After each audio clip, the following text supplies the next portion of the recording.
Neste vídeo, que ora se inicia, abordaremos a concorrência de causas.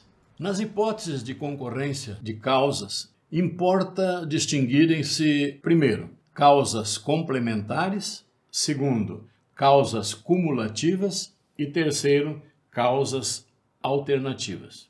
As causas complementares, concausas, causalidade conjunta ou comuns, são aquelas em que o resultado lesivo é decorrente de fatos múltiplos que, isoladamente, não seriam suficientes para provocar o dano, mas que concorrem para ele. Subdividem-se as causas complementares ainda em, primeiro, pré-existentes, segundo, concomitantes, terceiro, supervenientes. As pré-existentes são as que já existem quando da conduta do agente, mas integram a relação causal. São exemplos destas as condições pessoais de saúde da vítima, que, embora agravem o resultado, não diminuem absolutamente a responsabilidade do agente. Assim, se a vítima de lesão corporal leve veio a óbito por ser portadora de câncer em fase de metástase, o ofensor responde pelo resultado mais grave, morte, independentemente de ter ignorado a enfermidade.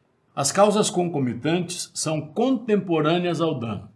Por exemplo, parturiente falece durante o parto em decorrência de aneurisma cerebral. Como se trata de condição pessoal da vítima, de concausa simultânea, independente, o médico não deverá responder civilmente. As causas supervenientes surgem posteriormente ao desencadeamento do nexo causal. Por exemplo, a vítima de ferimento à bala sofre hemorragia, não é socorrida a tempo, perde muito sangue e vem a falecer.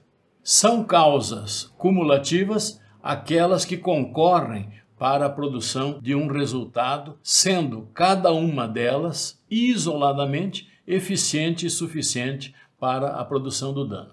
É a hipótese em que, em um assalto a carro forte, dois assaltantes em ações independentes atiram e atingem um dos reféns, que veio a óbito, devido a qualquer dos disparos, um no coração e outro no crânio. Podem ocorrer, contudo, situações em que as condutas tenham que se somar para a consecução do resultado. Por exemplo, a enfermeira ministra remédio equivocado, que isoladamente não produziria o dano. Simultânea ou sucessivamente, o paciente recebe outro medicamento que, combinado com o primeiro, produz reação mortal.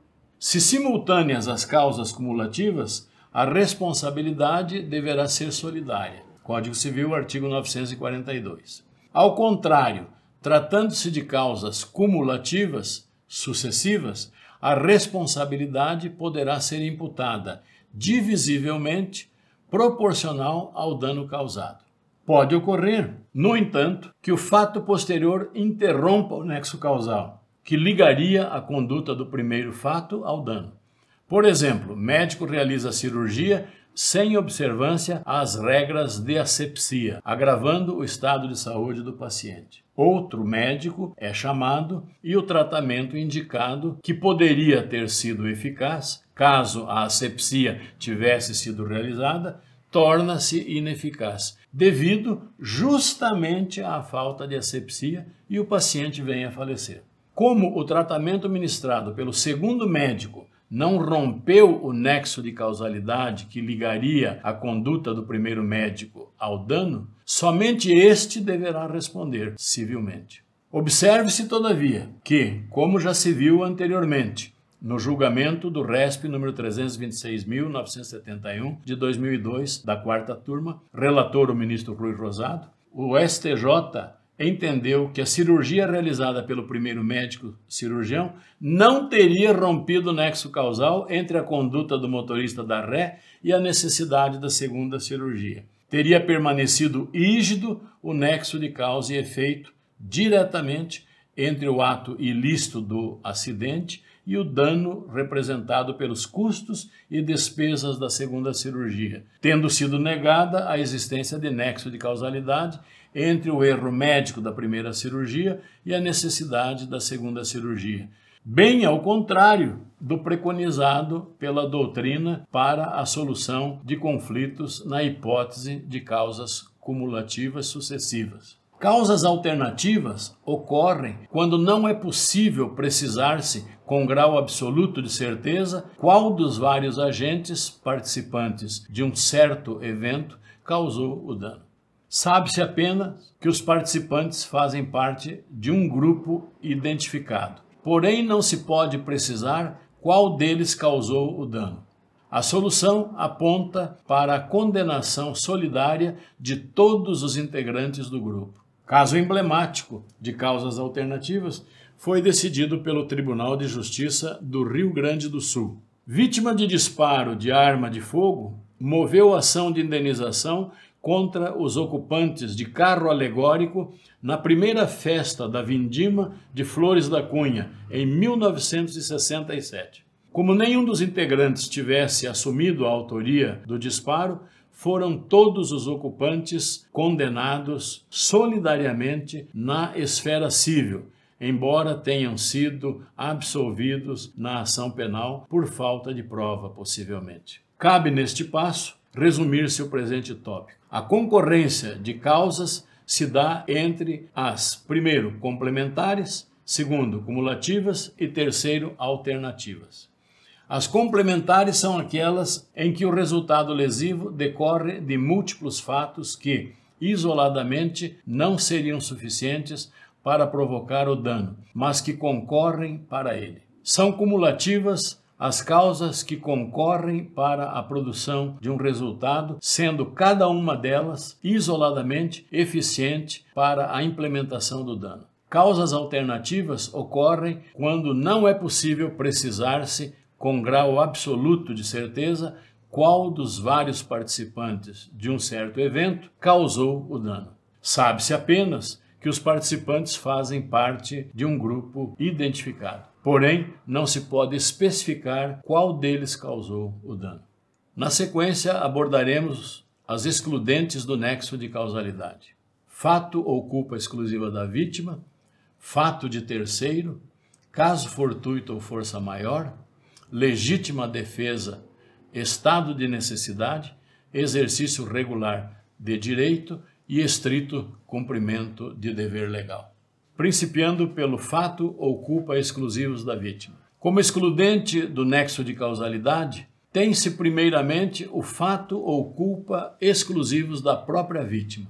Anote-se que o fato da vítima haverá de ser autônomo, independente, completamente da atuação do apontado responsável. Por exemplo, a vítima comete suicídio, lançando-se à frente do veículo do pretenso responsável. A ação da vítima rompe, nestas circunstâncias, qualquer liame de causalidade entre a ação do condutor e o atropelamento da vítima. Se, porém, ao contrário, o fato causador do dano praticado pelo ofensor integrar a cadeia de acontecimentos, ainda que haja fato praticado pela vítima, não ocorrerá a ruptura do nexo de causalidade entre o fato, participação, do responsável e o dano. Já não se poderá falar de culpa ou fato exclusivo da vítima, e sim de eventual concorrência de culpas ou de responsabilidade exclusiva do agente ofensor. Pense-se na hipótese em que a vítima confia o seu carro a um mecânico para conserto. Este executa o conserto. Esquece-se, porém, de montar o pistão no interior da pinça do freio a disco, frustrando o seu funcionamento. A vítima é orientada a dirigir o veículo a uma velocidade não superior a 50 km/h, em todo o trajeto de cerca de 5 km até a residência da vítima, a fim de que o sistema de freio, abre aspas, tivesse tempo de aquecer e adquirir toda a sua eficácia, fecha aspas. A vítima desatende a recomendação e imprime velocidade superior a 80 km/h. Tenta frear o veículo. O freio não funciona. desespera-se e efetua manobra de desvio, vindo a chocar-se com uma árvore na calçada. Podem-se identificar nitidamente dois fatos distintos na hipótese: o conserto defeituoso do veículo pelo agente, o mecânico, e a condução imprudente do veículo pela vítima. Embora a própria vítima tenha participado da ação final que causou o dano, não há como se considerar que a ação final tenha rompido o nexo de causalidade entre o conserto defeituoso e o dano. A questão deverá ser solucionada por meio da investigação sobre a existência de culpa da vítima e o seu grau, podendo a reparação ser mitigada, então, não devido a uma compensação de culpas, mas sim devido à insuficiência ou incompletude do nexo causal. Passemos à abordagem da segunda excludente, o fato de terceiro.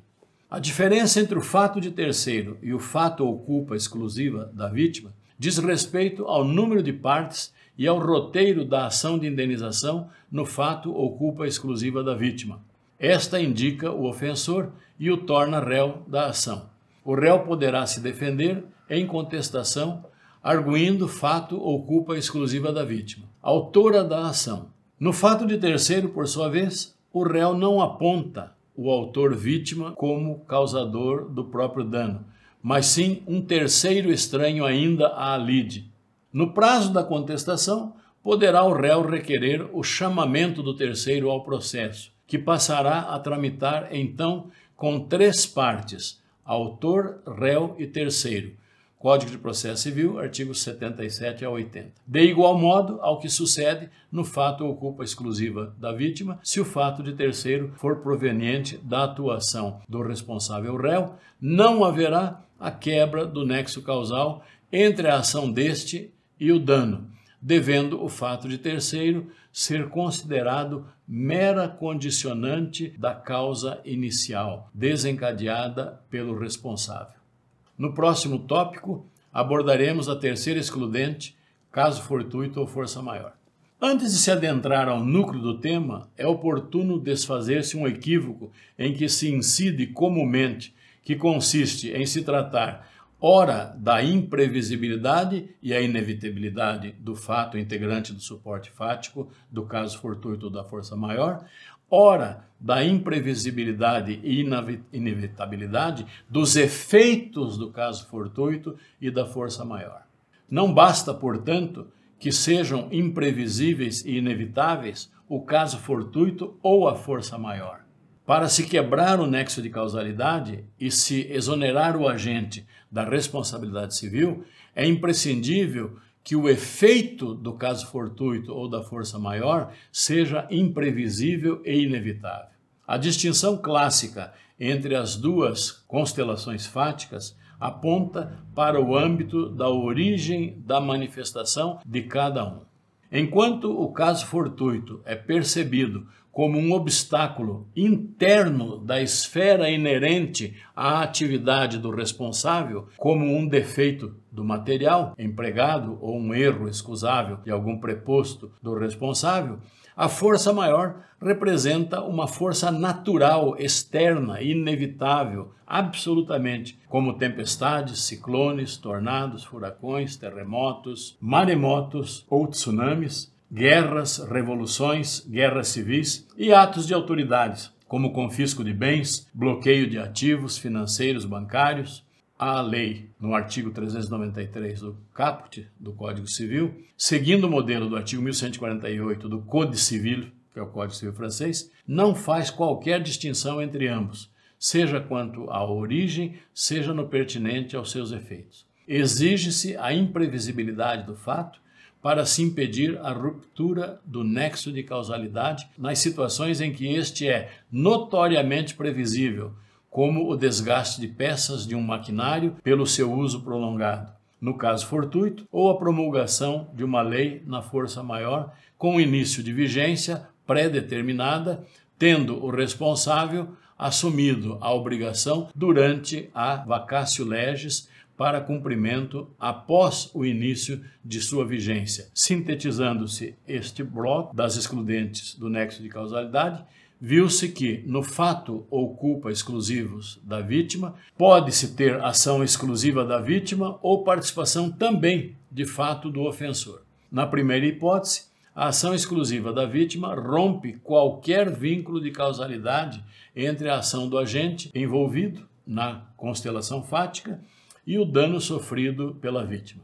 Na segunda hipótese, não ocorrerá ruptura do nexo de causa e efeito. Tratar-se-á de concorrência de culpas ou de culpa exclusiva do agente ofensor.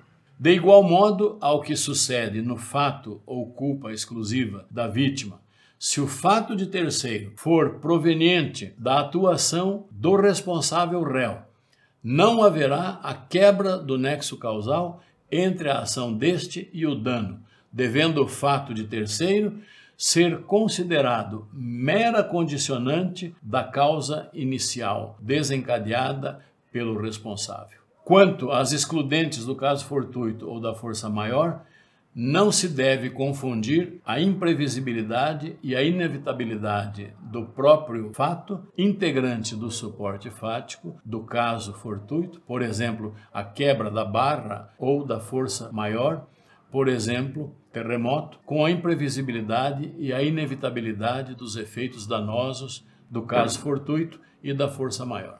Pode ocorrer que o caso fortuito ou a força maior sejam inevitáveis, como são realmente na maioria dos casos, mas que os efeitos daqueles ou destas sejam evitáveis, como no exemplo em que irrompe incêndio repentino em uma fábrica causado pela queda de um enorme balão, o qual não pôde ser debelado pela negligência e pela imperícia da brigada de incêndio da fábrica.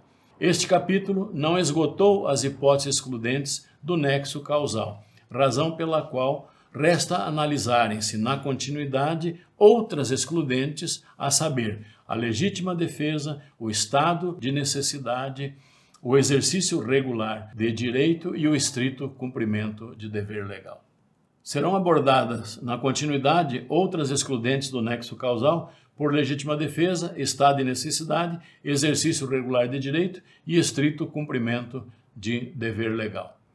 Como já se viu antes, algumas situações atípicas ocorrem no âmbito da responsabilidade civil, em que, primeiro, ora se exclui a ilicitude da conduta ao agente, segundo, ora se considera a conduta ilícita, porém exonera-se o agente da responsabilidade, terceiro, ora se reputa a conduta do agente em conformidade com a lei, mas se lhe impõe ainda assim o dever de reparar o dano, quarto, ora se impõe ao agente em atividade lícita obrigação de prevenir ou minimizar danos. Surge então a dúvida se se trata de inexistência de responsabilidade civil por, primeiro, não preenchimento do primeiro requisito para tal, a saber, a contrariedade a direito, segundo, não atendimento ao segundo pressuposto, a ação ou a omissão humanas, porque, por exemplo, não se poderia exigir ação diversa ou omissão do agente, como nos casos de legítima defesa, estado de necessidade ou exercício regular de direito, ou ainda estrito cumprimento de dever legal. Terceiro, falta da terceira premissa, ou seja, da imputabilidade do agente, por ter praticado ação sem a voluntariedade exigida pelo artigo 186 do Código Civil. Quarto, por déficit do quarto elemento, vale dizer, da culpa do agente. Quinto, inexistência da quinta exigência, qual seja o dano ou derradeiramente.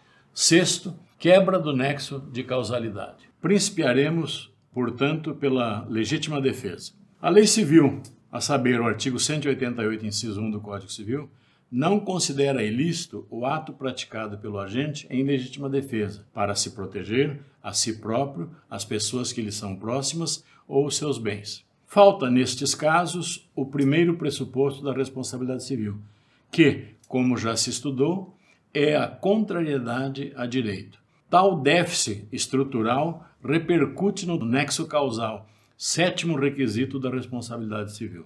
Com efeito, se o nexo causal consiste no liame entre a conduta do agente, isto é, o ato ilícito e o dano, se não se tem um ato ilícito, mas somente um ato lícito, ou pelo menos tolerado, justificado, não se forma o vínculo causal. Faltam, no caso, por consectário, dois requisitos da responsabilidade civil: a contrariedade a direito e o nexo causal. Contudo, emerge aqui uma situação de possível responsabilização do agente pelo dano causado por ação lícita. É o que se passa quando há erro na execução da legítima defesa.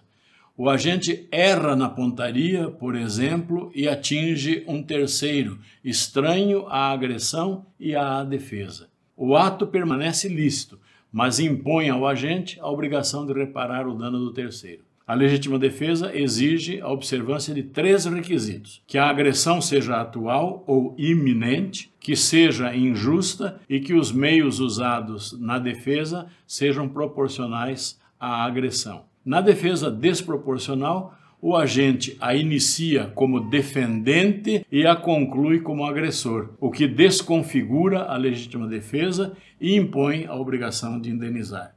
A legitimidade para a ação de indenização por excesso na legítima defesa é dos parentes próximos da vítima. O STJ reconheceu legitimidade ativa à namorada da vítima, grávida de um filho do decujus. RESP número 1.615.979 do Rio Grande do Sul, relator o ministro Paulo de Tarso Sanseverino da terceira turma, de 2018. Finalmente ocorre legítima defesa putativa, quando há, por parte do agente autor do dano, equivocada percepção do perigo. Se resultar dano ao suposto ofensor, deverá o defendente putativo indenizar o prejuízo. Em caso de culpa concorrente da vítima, poderá haver redução do valor da indenização.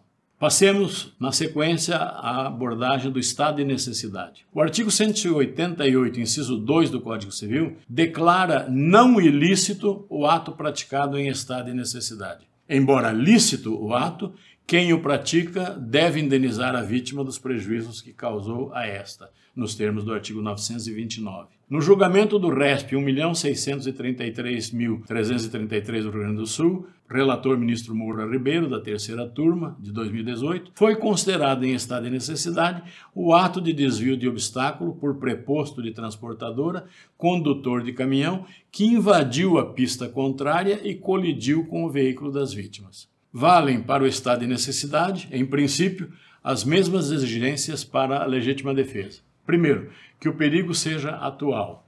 Segundo, que haja probabilidade de dano presente e imediata a uma pessoa, a um determinado bem jurídico. Terceiro, o ato do agente deve ser o meio necessário e idôneo para preservar o bem jurídico. Quarto, o agente deve observar os estritos limites da necessidade do seu ato, podendo responder por excesso. Quinto, o estado de necessidade não deve decorrer da imprevidência do agente. Não acionou, por exemplo, o freio de mão do veículo. Releva consignar que as pessoas que têm por seu ofício o dever de enfrentar o perigo, como os bombeiros, salva-vidas e policiais, não podem se negar a agir em estado de necessidade, embora não se exija delas atos de heroísmo com risco extremo à sua vida, porquanto, na ponderação dos bens jurídicos em risco, a vida destes merece a primazia. Passemos à abordagem do exercício regular de direito. O exercício regular de direito é prerrogativa do titular e não constitui ato ilícito. A sua antítese, isto é, o exercício irregular, constitui abuso de direito, ato ilícito reprovado pelo direito. Com o advento do Código de Defesa do Consumidor, a discussão sobre o exercício regular ou abusivo de direito invadiu os tribunais. Esfera bastante propícia ao abuso de direito é a das inscrições de devedores em cadastros de inadimplentes para as quais é exigida notificação ao devedor, nos termos da súmula número 359 do STJ. Às empresas, em geral, aplica-se a responsabilidade civil subjetiva. Às instituições financeiras, por sua vez, invoca-se a responsabilidade civil objetiva. O nome do devedor pode permanecer inscrito no cadastro de inadimplentes pelo prazo máximo de 5 anos. A extrapolação desse prazo atrai para o fornecedor a responsabilidade civil objetiva. O dano moral é presumido in re ipsa, independendo de prova. O STJ reconheceu tratar-se de exercício regular de direito a interrupção de fornecimento de energia elétrica por ter o contrato de locação de box em espaço de feira livre, cláusula expressa autorizando o desligamento em caso de inadimplemento da conta de energia elétrica. Agravo interno no recurso especial número 1.824.905 do Distrito Federal, relator o ministro Raul Araújo, do ano de 2020. Por fim, será abordado o estrito cumprimento de dever legal. Esta excludente pode ser invocada por agente público em sentido amplo, bem como, de acordo com a doutrina, por agente particular, assemelhando-se em boa medida à excludente do exercício legal de um direito, sendo ambas consideradas excludentes de ilicitude e não excludentes de responsabilidade civil. Porquanto, mesmo lícito o ato, pode ensejar responsabilidade civil, tendo o dano sido causado no estrito cumprimento de dever legal, a responsabilidade perante a vítima será do Estado, não cabendo invocar-se responsabilidade solidária do agente público. Este responderá em ação regressiva do Estado se tiver agido com culpa. A excludente é prevista no Código Penal, em seu artigo 23, inciso 3, que preceitua não configurar crime o fato praticado em estrito cumprimento de dever legal. Duas são as premissas do estrito cumprimento de dever legal. Primeiro, que o cumprimento do dever ocorra em limites estritos, que não haja excessos e que a ação seja adequada à desincumbência do dever legal. E segundo, que o dever imposto em caráter erga omnes derive direta ou indiretamente de lei, não só lei penal ou civil, mas também lei comercial, administrativa, tributária e etc. Têm sido negados, na maioria dos casos, pleitos de indenização por danos morais nos casos em que foi reconhecido que o fato foi praticado no estrito cumprimento de dever legal. O Superior Tribunal de Justiça chancelou decisão do Tribunal de Justiça do Rio Grande do Sul, que improveu o recurso de apelação do autor e reconheceu que a apreensão de cabeças de gado pela Polícia Civil em terras do demandante ocorreu no cumprimento estrito de dever legal, em flagrante delito, autorizada por mandado judicial regular, tendo o litigante sido condenado, inclusive, por receptação no processo criminal. Fechando este capítulo, extrai-se que a legítima defesa não é considerada ato ilícito pela lei, Código Civil, artigo 188, inciso 1, quando observados 3 pressupostos. Primeiro, agressão atual ou iminente. Segundo, agressão injusta. E terceiro, atos de defesa proporcionais à agressão. Erro na execução da legítima defesa, defesa desproporcional e danos à vítima ou a terceiro, na legítima defesa putativa, empenham a responsabilidade do defendente. No estado de necessidade, igualmente, exige-se, primeiro, perigo atual, segundo, probabilidade de dano, presente e imediata, a uma pessoa ou bem jurídico.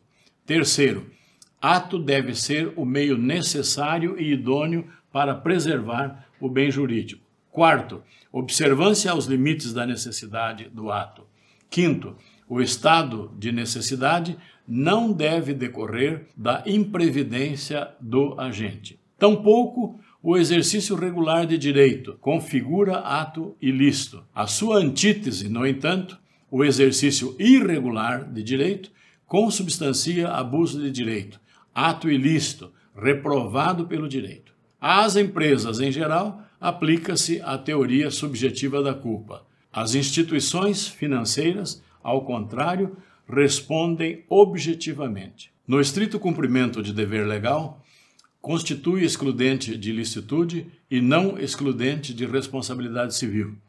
podendo o fato, apesar de lícito, empenhar o dever de indenizar pelo Estado ou pelo particular. 2 são os pressupostos da excludente do estrito cumprimento de dever legal. Primeiro, que o fato do cumprimento do dever legal se contenha em limites estritos de necessidade e de adequação à observância do dever legal. Segundo, que o dever seja imposto erga omnes, por lei, não só penal ou civil, senão também comercial, administrativa, tributária e etc. Com este 4º vídeo, concluímos o estudo dos fundamentos da responsabilidade civil.